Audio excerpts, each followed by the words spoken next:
40? Mataas.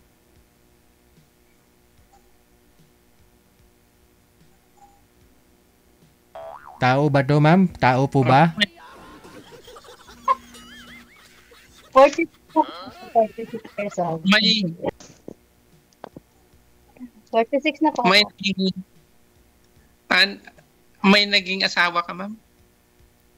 Opo, may 4 po akong anak. Oo.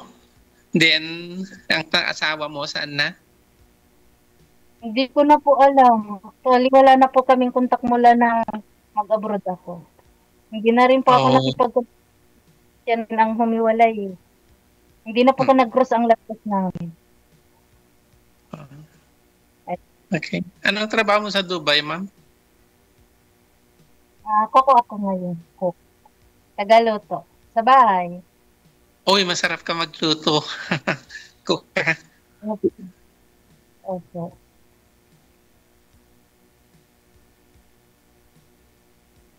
Magtanong ka sa Ano akin. po kayo?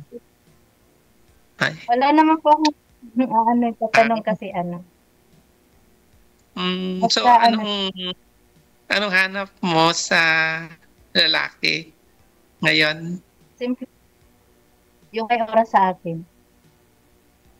Mhm. Yun lang po. Pero ready ka na talaga na makikipag-boyfriend or So ngayon po, pero kaibigan, diyan naman po lahat nagsisimula. Yes. So, i-develop na lang. Parang ganun lang. Step by step. Kung magkagustuhan, Bicol pa ako dito. Bicol. Okay? Bicol. Yung mga anak mo, ilang taon na? Ay, 26, tapos 24, tapos 21, and then yung bunso ko is 17. Alisin ko na lang yung salamin ko kasi parehas na tayo nakasalamin. Hindi ako rin kasi kung minsan yung mata ko sumasakit din. Opo, medyo malabo na pag hindi ko gamit malabo. Monitor po kasi ako, nakikita ko yung mga nagko-comment. Kailangan ko magbasa. Bawal lang mo, ma'am. Para makafocus po kayo sa usapan ninyo. Bawal po mag-monitor. Diba? Kailan ang uwi mo, ma'am? Wala pa po sa balak ko mag-uwi talaga. Sorry. Pero, kasi tapos ko po kasi yung anak ko pa. Hindi pa ako, sabi ko sa sarili ko, abroad ko na to. Pag nakatapos na siya, saka ako uuwi. 1 year pa. 3rd year college siya ngayon. Yung pangatlo. Okay naman yan. Para mabigyan mo din ng magandang buhay ang mga anak mo. Tapos na po yung dalawa na. Mahirap din kasi pag pinag-aralan kasi parang yung rotation ng buhay, parang kakahon. Pag-daanan mo, ganun din ang dadaanan ng mga bata.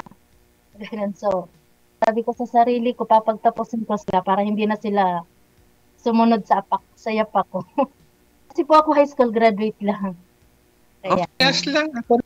Hindi rin ako nakapag-aral. Lakas ng loob lang pag-abroad. Hindi rin ako nakapag-aral. Lang ako. Farmer lang ako, farmer. Okay. Farmer? Ano po yun? Ano pong farmer? Farmer. Na nagtatanim ng sa lupa. Nabingi na po ako. Nabingi na talaga ako. Yung hindi nabingi, lalo pag brakas, nakakabingi. Oo. May ligay sa Bluetooth Opo. Bluetooth DJ. Ito ang ang lakas para siyang sasabog sa tinga pag dalawa na. Yung Ingat po kayo dyan kasi may pag-aaral nga po. Sabi, hindi abuti ng 10 years talaga. Pati utak maapektuhan yan. Radiation yun Hindi lang eardrums. Wala. Huwag mo lang gamitin kasi. Oo. May pag-aaral na Malakas naman pati yung mata nun, konektado eh. Magugulat ka na lang talaga minsan blurred yung kabila. Ganun. O yung pandinig mo daw, minsan wala kang marinig, mamaya balik na naman. May ganun eh. Sabi, napanood ko kasi yun eh. Explanation ng doktor. Hindi ko naman pinibijik. Wala, Bluetooth pa more, Bluetooth pa.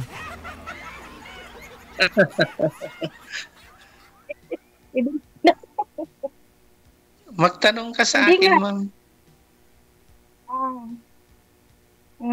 Wala na po akong maitatanong. Pinagmamadali. Yung kasama ko po. Kilalang ako. Kilala niyo. Ay, nagpapagawa po ng chay at saka gawa. Alam niyo po yung chay tsaka gawa dito. Yung kape puro tsaka kape.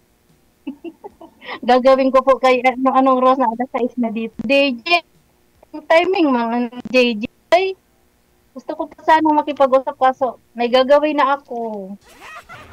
Gagawa daw ako. Sige. Ano na lang, yung sa tawagan na lang kita sa ano mo, sa... Opo, sorry po. Hindi, okay lang.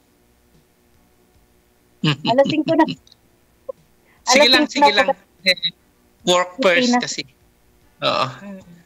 May boss na. Opo, ang hirap kasi makisingit lang ba sa oras ng trabaho tapos isisingit mo yung mga ganito. Parang nakikipaghabulan. Pangasinga ko kasi kanina. So, habang nagpapahinga, nag-message ako, bawat pala tumawag dito. Sabi nung manager, huwag kang tumawag, hindi ka makatawag. Matagal siya bago nag-reply, naubos na yung oras. Ayan. Gagawa po muna ako ng pino, tsaka gawa. Ano na lang po. Sige lang. Sige, magtrabaho ka lang. Salamat din sa oras mo, madam. Good luck. Maraming salamat. Bye.